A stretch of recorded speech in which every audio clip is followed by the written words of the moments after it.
Hello दोस्तों, नमस्कार। स्वागत है आप सभी का इस यूट्यूब चैनल व्हीकल टीवी पे। दोस्तों, आज की इस वीडियो में मैं आपको बताने वाला हूं कि आप ऑनलाइन व्हीकल किस तरीके से ट्रांसफर कर सकते हो, यानी कि वाहन की आरसी आप ऑनलाइन किस तरीके से ट्रांसफर कर सकते हो, उसकी ए टू जेड इंफॉर्मेशन यानी कि उसकी पूरी जानकारी आज की इस वीडियो में मैं आपको बताने वाला हूँ। तो इस वीडियो को आप शुरू से लेकर लास्ट तक जरूर देखिएगा ताकि पूरी जानकारी आप अच्छे से समझ सके। तो चलो दोस्तों, वीडियो आज की स्टार्ट करते हैं। इस वीडियो को आप लाइक कर दीजिए, अपने दोस्तों के साथ शेयर कर दीजिए। जुड़ना चाहते हैं आप अगर हमारे इस चैनल से ऐसी ही जानकारी पाने के लिए, तो अपना जीमेल अकाउंट लॉगिन करने के बाद सब्सक्राइब बटन पे क्लिक कीजिएगा। दोस्तों, जैसे ही आप सब्सक्राइब बटन पे क्लिक करोगे, राइट साइड में घंटी का निशान आ जाएगा, उसको भी दबा दीजिएगा और ऑल पे क्लिक कर दीजिएगा। तो दोस्तों, वाहन ट्रांसफर करने के लिए किसी भी सर्च इंजन में आप सर्च कर दीजिए परिवहन। उसके बाद जो सबसे ऊपर रिजल्ट आ रहा है होम परिवहन सेवा मिनिस्ट्री ऑफ रोड ट्रांसपोर्ट, इस पे क्लिक कीजिए। उसके बाद ऑनलाइन सर्विसेज पे क्लिक करने के बाद व्हीकल रिलेटेड सर्विसेज पर क्लिक करें। उसके बाद वो स्टेट सेलेक्ट कर लीजिए जिससे आप अप्लाई करना चाहते हो। उसके बाद उस स्टेट का जो भी आपने स्टेट सेलेक्ट किया, उस स्टेट के ऑफिशियल पेज आपके सामने ओपन होकर आ जाएगा। अब यहाँ पे कह रहा है कि ये जो सर्विसेज जो नीचे दी हुई है, इनमें किसी में भी अपॉइंटमेंट लेने की आपको जरूरत नहीं है, और कुछ सर्विसेज में आरटीओ ऑफिस में जाने की जरूरत नहीं है। तो हाँ दोस्तों, अगर आप इस वेबसाइट पर नए नए हो और अभी तक आपने रजिस्ट्रेशन नहीं किया है, तो रजिस्टर पर क्लिक करके रजिस्ट्रेशन कर लीजिएगा। अगर आपने पहले से रजिस्ट्रेशन कर रखा है तो लॉगिन पे क्लिक करके आप लॉगिन कर सकते हो। तो जैसे हम इस वेबसाइट पर नए हैं तो रजिस्टर पर क्लिक कर लेते हैं, और उसके बाद यहाँ पे जो फुल नेम है, कंप्लीट नाम डाल लेते हैं। उसके बाद ईमेल आईडी डाल लेते हैं। जो भी आप ईमेल आईडी डालोगे वो ही आपकी यूजर आईडी रहेगी। तो आप जीमेल आईडी को भी एज अ ईमेल आईडी आप बना सकते हो, ठीक है, एज ए यूजर आईडी। तो यहाँ पे फुल नेम डाल दीजिए, यहाँ पे ईमेल आईडी डाल दीजिए। उसके बाद यहाँ पे अपना मोबाइल नंबर डाल दीजिए। जो भी यहाँ पे आप मोबाइल नंबर डालोगे, आगे जो भी ओटीपी आएंगे उसी मोबाइल नंबर पे आएंगे, इस चीज का आपको ध्यान रखना है। उसके बाद यहाँ पे स्टेट सेलेक्ट कर लीजिए, कौन सी स्टेट से आप अप्लाई करना चाहते हो। उसके बाद ये जो कैप्चा वर्ड है इसको यहाँ पे डाल के रजिस्टर पर क्लिक कीजिएगा। आपके सामने इस तरीके से दिखा देगा कि सक्सेस न्यू यूजर रजिस्ट्रेशन, यानी new user successfully created, kindly check your email. जो ईमेल आपने रजिस्टर किया है उस ईमेल पे एक लिंक चला गया है, उस लिंक पे आपको क्लिक करना है। जैसे ही आप उस लिंक पर क्लिक करोगे, इस तरीके से आपके सामने ओपन होके आ जाएगा। अब दोस्तों, यहाँ पे आपको कंफर्म ईमेल एड्रेस पे क्लिक करना है। दोस्तों, यहाँ पे वो ओटीपी डालिए जो आपकी ईमेल पे आया है, और वो ओटीपी आपके मोबाइल पे भी आ गया है, सेम ओटीपी है। उसके बाद यहाँ पे पासवर्ड डालिए, उसके बाद कंफर्म पासवर्ड। मैं आपको ओटीपी बता देता हूँ, ओटीपी कहाँ से आपको मिलेगा। तो दोस्तों, ये वाला ओटीपी जब आपने कंफर्म ईमेल एड्रेस पे क्लिक किया ना, उसके ऊपर जो ओटीपी है, तो ये है 1681। इसको वहां पे डालते हैं हम, 1681।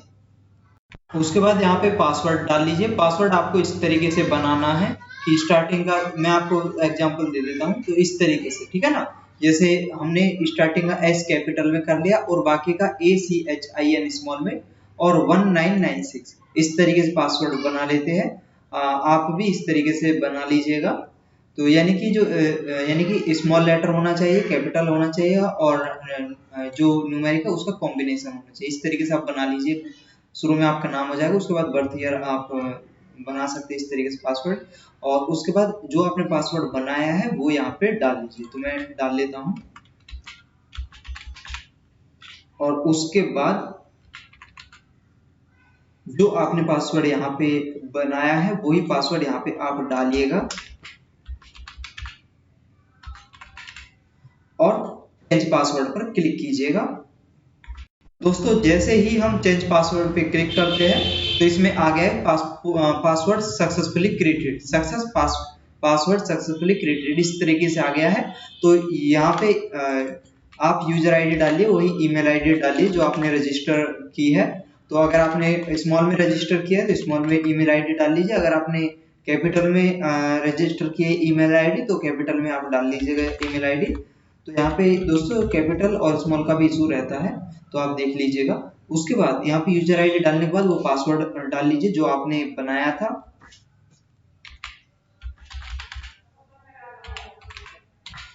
और उसके बाद ये जो कैप्चा वर्ड है इसको यहाँ पे डालिएगा।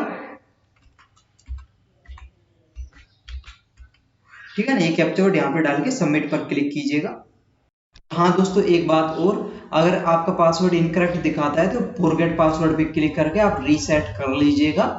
और उसके बाद भी अगर इनकरेक्ट दिखा रहा है, आपने सब डिटेल ठीक डाली है, उसके बाद भी इनकरेक्ट दिखा रहा है, तो आप दूसरे सिस्टम में लॉगिन करके ट्राई कर सकते हो। क्योंकि कभी कभी सिस्टम की वजह से टेक्निकल इशू आ जाता है, तो आप दूसरे सिस्टम का यूज करके लॉगिन कर सकते हो। ठीक है, तो ये मैंने डिटेल सारी डाल ली है। उसके बाद मैं सबमिट पे क्लिक करता हूँ।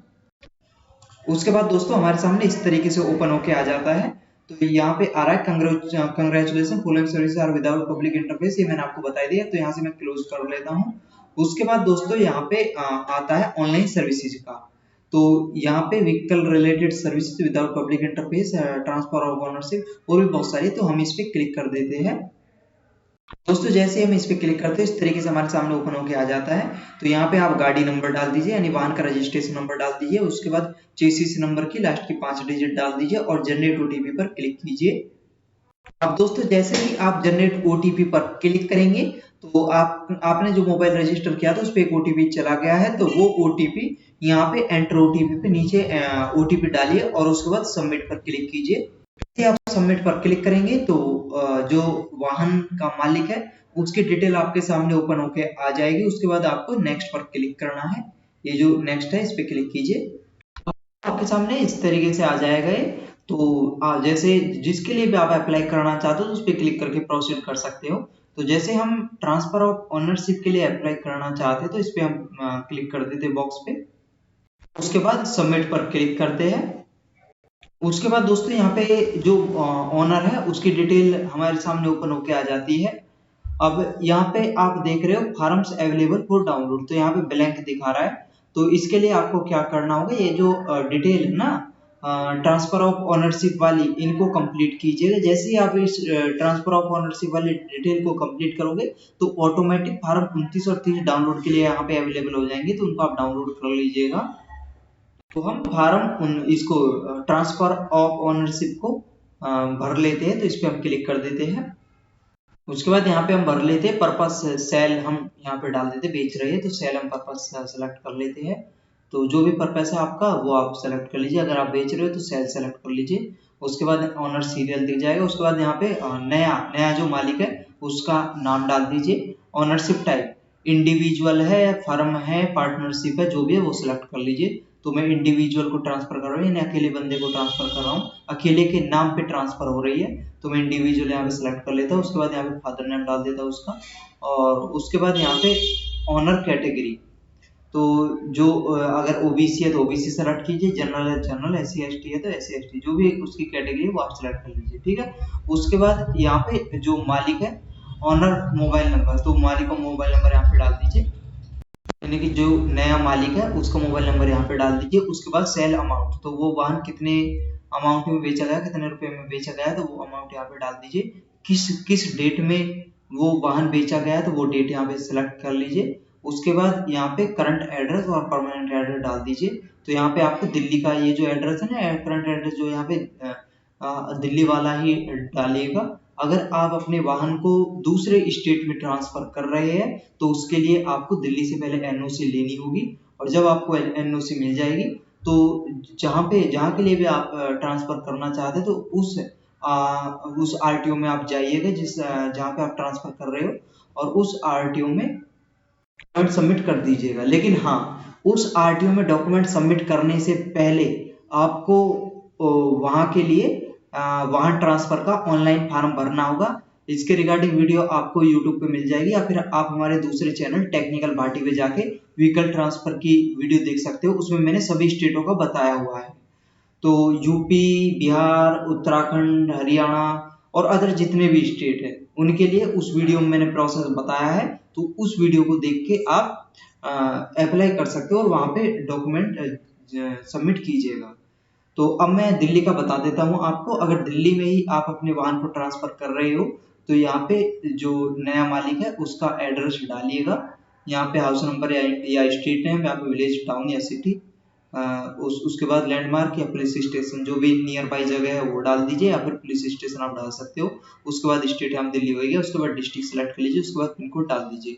अगर आपका करंट और परमानेंट एड्रेस सेम है तो सेम एज करंट पे क्लिक कीजिएगा, ऑटोमेटिक करंट परमानेंट सेम हो जाएगा। अगर आपका करंट अलग है परमानेंट अलग है तो करंट यहाँ पे डाल दीजिए, परमानेंट डिटेल यहाँ पे डाल दीजिए और सिंपली सबमिट पर क्लिक कर दीजिए। अब यहाँ पे दोस्तों जैसे ही आपने ट्रांसफर ऑफ ऑनरशिप जो नया मालिक है उसकी डिटेल डालने के बाद सबमिट पे क्लिक किया तो ऑटोमेटिक यहाँ पे फार्म 29 और 30 डाउनलोड के लिए आ गए हैं। तो आप इनको निकाल लीजिएगा फार्म 29 और 30 को और उसके बाद भर के स्कैन करके अपलोड कर दीजिएगा।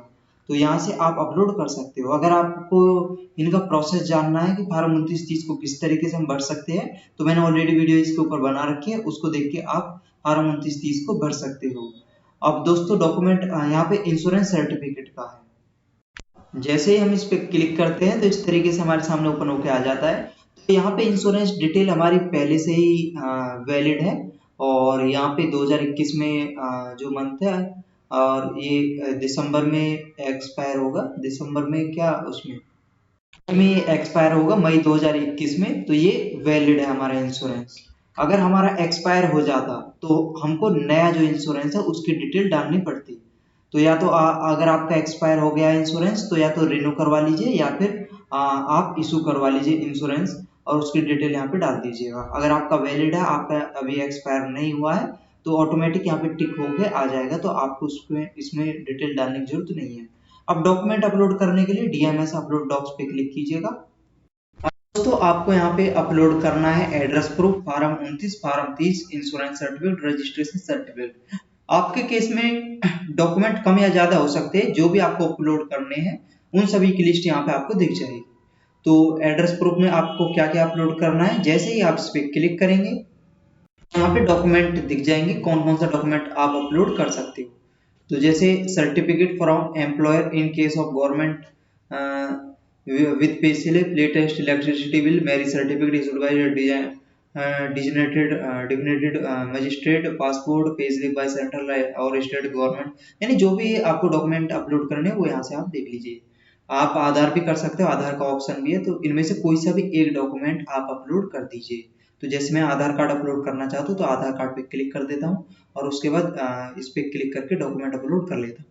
यहाँ पे आपको एक चीज का ध्यान रखना है कि जो भी डॉक्यूमेंट आप अपलोड कर रहे हो पीएनजी, जेपीईजी या पीडीएफ फॉर्मेट में वो होना चाहिए और उसका साइज 199 केबी या 199 केबी से कम होना चाहिए। तो मैं फटाफट इसको अपलोड कर देता हूँ। उसके बाद इसी तरीके से फार्म 29 में यहाँ पे फार्म 29 का सब कैटेगरी पे क्लिक करते हैं तो नोट एप्लीकेबल आ रहा है, तो हम इस पे नोट एप्लीकेबल पे क्लिक करके फार्म 29 अपलोड कर लेते हैं। उसके बाद फार्म 30 पे क्लिक करके फार्म 30 का कर लेते हैं। तो फार्म 30 कर लिया और यहाँ पे ये सभी डॉक्यूमेंट हमने कर लिए। फार्म 30 भी कर लिया इसी तरीके से। इंश्योरेंस सर्टिफिकेट, तो यहाँ पे क्लिक करके इंश्योरेंस सेलेक्ट कर लिया और इंश्योरेंस सर्टिफिकेट अपलोड कर दिया। इसी तरीके से दोस्तों हमने जो वाहन की आरसी है वो भी अपलोड कर ली है और उसके बाद फाइनल हम सबमिट क्वेरी पे क्लिक कर देते हैं। सबमिट क्वेरी पे क्लिक करते हैं तो इसमें आ जाता है कि ऑल डॉक्यूमेंट, इसमें आ रहा है फाइल अपलोडेड सक्सेसफुली, तो जो हमारे ऑल डॉक्यूमेंट है वो अपलोड हो गए हैं। अब दोस्तों इन डॉक्यूमेंटों जैसे 5 डॉक्यूमेंट अपलोड किया तो इनके सामने व्यू या मॉडिफाई का आ रहा है। तो जिस डॉक्यूमेंट को भी आप देखना चाहते हो तो उसमें के सामने जो ये वाला व्यू वाला बॉक्स है इस पे क्लिक करके आप देख सकते हो इनमें किसी डॉक्यूमेंट को। अगर किसी डॉक्यूमेंट को आप चेंज करना चाहते हो तो जैसे ये हमने एड्रेस प्रूफ अपलोड किया है तो अगर हम इसको चेंज करना चाहेंगे तो ये जो दूसरा वाला बॉक्स है इस पे क्लिक करके हम चेंज कर सकते हैं। इसी तरीके से फार्म 30, फार्म 29 को आप देख सकते हो, चेंज करना चाहते हो तो उसके आगे जो बॉक्स है दूसरा वाला उस पर क्लिक करके आप चेंज कर सकते हो। और उसके बाद दोस्तों यहाँ पे आपको डेट दिख जाएगी, डॉक्यूमेंट डेट एंड टाइम, किस डेट और टाइम में आपने अपलोड किया है। और उसके बाद जब सभी अगर आपको दिखे और कि सारे डॉक्यूमेंट जो भी आपने अपलोड किए सब कुछ सही है तो सिंपली ये जो क्रॉस वाला साइन है राइट साइड में डीएमएस डॉक्यूमेंट अपलोड पे है ना ये वाला, इस क्रॉस पे क्लिक कर दीजिएगा। उसके बाद आप देखोगे कि ये सारे जो स्टेप है हमने कंप्लीट कर लिए हैं। अब फीस डिटेल पे क्लिक कीजिएगा तो इन्फॉर्मेशन आपको दिख जाएगी कि आपको कितनी पेमेंट करनी है। तो हमको 550 रुपये पेमेंट करनी है, हमारे केस में 550 रुपये चार्ज जा रहा है तो 550 की हमको पेमेंट करनी होगी। हाँ दोस्तों एक बहुत जरूरी बात, अगर आप लॉग आउट हो जाते हो या एरर की वजह से यहाँ से आप बाहर हो जाते हो इस पेज से, तो जब आप लॉगिन करोगे उसके बाद डैशबोर्ड पे क्लिक करोगे तो पूरा आपका फाइल दिख जाएगा। उसके बाद बॉक्स पे क्लिक करके आप सीधा यहाँ पे आ जाओगे, ठीक है ना। उसके बाद जैसे हमारा पेमेंट का रह रहा है तो फीस डिटेल पे क्लिक कर लेंगे और उसके बाद पेमेंट करने के लिए सिंपली सबमिट पे हम क्लिक कर देते हैं। उसके बाद इस तरीके से आ जाएगा, तो ये जो बॉक्स है इस पे क्लिक कीजिएगा। उसके बाद कंफर्म पेमेंट पर क्लिक कीजिए। उसके बाद यहाँ पे सेलेक्ट पे क्लिक कर लीजिए। उसके बाद यहाँ पे SBI ई पे मल्टी बैंकिंग इस पे क्लिक कीजिए। उसके बाद ये जो बॉक्स है इस पे क्लिक कीजिए और कंटिन्यू पर क्लिक करें। उसके बाद दोस्तों यहाँ पे डेबिट कार्ड का ऑप्शन आता है, पेमेंट का, इंटरनेट बैंकिंग या भीम यूपीआई का। पहले दोस्तों मैंने इससे किया था डेबिट कार्ड से, लेकिन फेल हो गया था। तो उसके 3 या 4 घंटे बाद वेरीफाई हुआ था पेमेंट, और उसके बाद मैं भीम यूपीआई से करना चाहता हूँ तो मैं भीम यूपीआई पे क्लिक कर देता हूँ। भीम यूपीआई पे क्लिक करने के बाद मेरे को भीम यूपीआई की आईडी डालनी है, मोबाइल, वो आईडी मोबाइल पे डाल देता हूँ मैं, वही भीम यूपीआई वाला। और उसके बाद पे नाउ पे क्लिक करता हूँ। उसके बाद यहाँ पे मिनट और सेकंड चलने लगती है और इसमें आ रहा है कि request you to approve the transaction by logging into UPI app, please wait while the payment is in process. तो मेरे मोबाइल पे एक ओटीपी आया है, या अप्रूवल के लिए आया है। उस पे मैं जैसे ही ओके पर क्लिक करता हूँ तो पेमेंट डन हो जाती है। पेमेंट डन हो जाने के बाद इस तरीके से हमारे सामने ओपन होकर आ जाता है ये रिसिप्ट, पेमेंट रिसिप्ट। इसमें आ रहा है congratulation, your application has been submitted successfully, in case there is no deficiency you will get your RC through speed post at your registered address, you are not required to seek appointment, यानी appointment लेने की जरूरत नहीं है। तो यहाँ से मैं इसको क्लोज कर लेता हूँ। और जैसे मैं इसको क्लोज करता हूँ तो इस तरीके से हमारे सामने ओपन होकर आ जाता है। तो यहाँ पे सेलर की डिटेल है और यहाँ पे व्यूअर की है, तो मतलब जो बेचने वाला है उसकी डिटेल यहाँ पे है। दोस्तों ये जो खरीदने वाला है ना, व्यूअर जो है खरीदने वाला, उसकी डिटेल यहाँ पे है, और जो बेच रहा है वाहन को उसकी डिटेल यहाँ पे है। उसके बाद यहाँ पे आपको यहाँ पे ऑफिस दिख जाएगा, वो जहाँ पे आपको जाना है। तो आप स्क्रॉल करते हुए नीचे की तरफ आप आइएगा। स्क्रॉल करते हो आप नीचे की तरफ आप आओगे तो यहाँ पे रजिस्टरिंग अथॉरिटी दिख जाएगी, जहाँ पे आपको ले जाके डॉक्यूमेंट वेरीफाई करवाने हैं। तो उसके बाद यहाँ पे दोस्तों ये डॉक्यूमेंट आप निकाल लीजिएगा। पेमेंट रिसिप्ट निकालने के लिए प्रिंट पर क्लिक कीजिएगा, और ऑनर डिटेल निकालने के लिए प्रिंट ऑनर डिटेल पे क्लिक कीजिएगा। फॉर्म 2930 निकालने के लिए 29 पे क्लिक करके आप निकाल सकते हो। तो वो ये तो आपने पहले ही निकाल लिए होंगे, भर भी लिए होंगे। तो अब मैं आपको डॉक्यूमेंट बता देता हूँ कि आपको कौन कौन से डॉक्यूमेंट आरटीओ ऑफिस में लेके जाने होंगे। दोस्तों एक बहुत जरूरी बात, अगर आपका पेमेंट वो हो जाता है पेंडिंग या फेल हो जाता है तो उसको किस तरीके से आप वेरीफाई कर सकते हो, उसको भी आगे इस वीडियो में बताने वाला हूँ। पहले मैं आपको डॉक्यूमेंट बता देता हूँ, वो डॉक्यूमेंट आपको कौन कौन से ले जाने होंगे आरटीओ ऑफिस में। दोस्तों ये सभी डॉक्यूमेंट आपको लेके जाने हैं। वाहन का registration certificate, insurance certificate, pollution certificate, form 2930, address proof, payment receipt, vehicle chassis print on paper, passport size photo. और हाँ ये दोस्तों ये जो है जो भी डॉक्यूमेंट है, जैसे वाहन का रजिस्ट्रेशन सर्टिफिकेट होगा, इंश्योरेंस सर्टिफिकेट, पॉल्यूशन सर्टिफिकेट और अदर जितने भी डॉक्यूमेंट है, तो इनका ओरिजिनल और फोटोकॉपी आप लेके जाइएगा। और इनमें दोस्तों आपके डॉक्यूमेंट कम या ज्यादा हो सकते हैं, तो जो भी आपने डॉक्यूमेंट अपलोड किए हैं वो तो आपको लेके जाने ही है।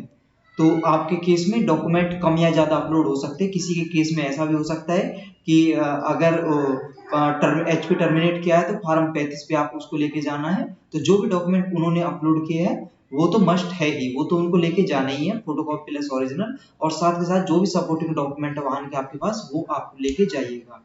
तो जैसे ये पेमेंट रिसिप्ट हो गया, और पॉल्यूशन सर्टिफिकेट, और दोस्तों ये वाला ये जो चेसिस प्रिंट है ना ऑन पेपर, तो आपका जो वाहन है उस पे जो चेसिस आ रखा है वाहन पे, उस चेसिस पे एक A4 साइज पेपर रखिएगा। और A4 साइज पेपर जो A4 पेपर है, वाइट पेपर जो है A4 साइज, तो उस पे जब आप रखोगे और तिरछी उस पे पेंसिल चलाओगे ऊपर, तो उकर के जो चेसिस नंबर है पेपर पर आ जाएगा। तो ये आपको लेके जाना है। 4 या 5 पासपोर्ट साइज फोटोग्राफ ले जाइएगा। और जो वो है पैन कार्ड, अगर आपके पास पैन कार्ड है तो पैन कार्ड पे आप ले जाओगे तो अच्छा रहेगा। और अदर सपोर्टिंग जितने डॉक्यूमेंट है वो आप ले जाइएगा। और हाँ, एक काफी कमेंट आते हैं लोगों के कि सर क्या दोनों ही जो वो है यानी जो बेचने वाला है और जो खरीदने वाला है तो दोनों को जाना जरूरी है। दोस्तों अगर दोनों चले जाए तो अच्छा है। और अगर दिल्ली की बात करें तो या तो अगर बेचने वाला है, बेचने वाला भी जा सकता है या खरीदने वाला भी जा सकता है, इनमें से कोई सा भी एक जा सकता है। अगर दोनों जाना चाहे तो दोनों भी जा सकते हैं, कोई दिक्कत वाली बात नहीं है। अभी दोस्तों बात करें तो अपॉइंटमेंट का जो प्रोसेस है इन्होंने हटा दिया है, अपॉइंटमेंट लेने की जरूरत नहीं है। और हो सकता है आगे आने वाले टाइम में डॉक्यूमेंट लेके जाने की जरूरत नहीं होगी, सब कुछ ऑनलाइन ही हो जाएगा, वेरिफिकेशन सब कुछ ऑनलाइन हो जाएगा। तो लेकिन अभी उसमें टाइम है, अगर जैसे ही उसके बारे में कुछ आता है नया अपडेट तो उसके बारे में मैं वीडियो बना के आपको इन्फॉर्मेशन दे दूंगा पूरी। तो दोस्तों ये पूरा तरीका है। और अब मैं उन लोगों को इंफॉर्मेशन दे देता हूं जिनका पेमेंट पेंडिंग या फेल हो गया है, तो वो पेमेंट को किस तरीके से वेरीफाई कर सकते हैं। तो दोस्तों अलग अलग आरटीओ में ये जो वेरिफिकेशन पेमेंट वेरिफिकेशन का है इसमें अलग अलग टाइम लग सकता है। मैं अपने केस में बात करूं तो जब मेरी एक बार पेमेंट पेंडिंग यानी फेल हो गई थी तो मेरे को 4 घंटे का टाइम लगा था, तो 4 घंटे बाद वेरीफाई हुई थी। तो उसके लिए आप वेरीफाई करने के लिए चेक पेंडिंग ट्रांजैक्शन पर क्लिक कीजिएगा। जैसे ही आप इस पर क्लिक करेंगे उसके बाद यहाँ पे रजिस्ट्रेशन नंबर डालिएगा यानी गाड़ी नंबर यहाँ पे डालिएगा, उसके बाद चेसिस नंबर के लास्ट की 5 डिजिट यहाँ पे डालिएगा और सिंपली सबमिट पर क्लिक कर दीजिएगा। उसके बाद आपके सामने इस तरीके से ओपन होके आ जाएगा। तो यहाँ पे है ट्रांजैक्शन आईडी, सिंपली ये जो ट्रांजैक्शन आईडी है इस पे आप क्लिक कर दीजिए। जैसे ही दोस्तों ट्रांजैक्शन आईडी पे आप क्लिक करोगे इस तरीके से ओपन होके आ जाएगा। तो आपको सिंपली चेक टू बैंक पे क्लिक कर देना है और उसके बाद अभी यहाँ पे स्टेटस आ रहा है कि your transaction pending at bank side, please check pending transaction after 1 to 2 hour, please hours varying state to state. तो हम इसको 1 या 2 घंटे बाद दोबारा ट्राई करते हैं, इसी तरीके से हम प्रोसेस को कंप्लीट करते हैं। तो उसके बाद दोस्तों हमारे सामने इस तरीके से ओपन होके आ जाता है। तो अब हमको click here to clear your transaction इस पे क्लिक कर देते हैं और उसके बाद इसमें आ गया कि your transaction has been failed, please take appointment again and initiate new transaction. तो जो हमारा ट्रांजैक्शन है वो फेल हो गया है, तो दोबारा हमको पेमेंट इसकी करनी होगी। तो उसके बाद दोस्तों आप पेमेंट कर सकते हैं। तो आप दोस्तों प्रेफर कीजिएगा कि या तो क्रोम ब्राउजर आप यूज कीजिएगा या मोजिला कीजिएगा पेमेंट करने के लिए। तो अब दोस्तों अगर आपने पेमेंट कर दी है सक्सेसफुली तो रीप्रिंट ई रिसिप्ट या फॉर्म्स पे क्लिक करके जितने भी फार्म है उनको आप निकाल सकते हो। जैसे पेमेंट रिसिप्ट हो गया, फार्म 2930 हो गया और जितने भी अदर फार्म है उनको यहाँ से आप निकाल सकते हो। दोस्तों अगर आप अपनी एप्लीकेशन का स्टेटस देखना चाहते हो तो नो योर एप्लीकेशन स्टेटस पर क्लिक और उसके बाद यहाँ पे एप्लीकेशन नंबर डाल के सबमिट पे क्लिक करके आप चेक कर सकते हैं कि जो आपकी एप्लीकेशन है उसका क्या स्टेटस है। तो जो मेरी एप्लीकेशन है उसका स्टेटस यहाँ पे दिखा दिया है कि ये सभी कंप्लीट हो चुका है, डाटा एंट्री कंप्लीट हो चुका, डीएमएस अपॉइंटमेंट तो इसमें लेने की जरूरत है ही नहीं इसलिए कंप्लीट आ रहा है, पेमेंट हो गया, करंट स्टेटस कंप्लीट दिखा रहा है, inward complete, verification status complete, approve status pending. तो दोस्तों अभी ये हमारा जो अप्रूवल है ये पेंडिंग में है, तो इसके लिए हम आरटीओ ऑफिस में जितने भी डॉक्यूमेंट है उनको लेके जाएंगे और वेरीफाई करवा लेंगे। अगर सब कुछ ठीक रहता है तो हमारा अप्रूवल भी कंप्लीट हो जाएगा और आरसी प्रिंट होके आरसी प्रिंट स्टेटस दिखा देगा और उसके बाद कुछ ही दिनों में with in 15 to 20 day RC हमारे एड्रेस पे भी आ जाएगी। जहाँ तक कभी कभी इसमें 1 मंथ भी लग सकता है आरसी घर पे आने में। आपकी आरसी 1 महीने के बाद भी आपके एड्रेस पे नहीं आती है तो आप इसके रिगार्डिंग आरटीओ ऑफिस में बात कर सकते हो या फिर आप ऑनलाइन भी चेक कर सकते हो आर्टिकल ट्रैकिंग के थ्रू कि आपकी जो वाहन की आरसी है वो कहाँ तक पहुंची है, क्या स्टेटस है उसका। तो दोस्तों ये पूरा तरीका है। उम्मीद है वीडियो आज की आपको पसंद आई होगी। वीडियो अगर आज की आपको पसंद आई है तो इसको लाइक कीजिए, शेयर कीजिए। कुछ भी आप पूछना चाहते हो इस वीडियो के रिगार्डिंग तो नीचे कमेंट बॉक्स में कमेंट कर सकते हैं। आगे आपको किस टॉपिक के ऊपर वीडियो चाहिए वो भी आप बता दीजिएगा। दोस्तों जुड़ना चाहते हैं आप अगर ऐसी ही जानकारी पाने के लिए इस चैनल से, तो इसको सब्सक्राइब कर दीजिए और घंटी दबा के ऑल पे क्लिक कर दीजिएगा। बात करूं मैं इस चैनल पे वीडियो की, तो ड्राइविंग लाइसेंस रिलेटेड वीडियो मैंने 56 अपलोड कर रखी है, वहीं व्हीकल रिलेटेड 29 वीडियो अपलोड कर रखी है। अगर आप इनको देखना चाहते हो तो देख सकते हो। तो आज के लिए दोस्तों बस इतना ही, मिलते हैं आपसे अगली वीडियो में नई जानकारी के साथ। तब तक के लिए बाय, टेक केयर।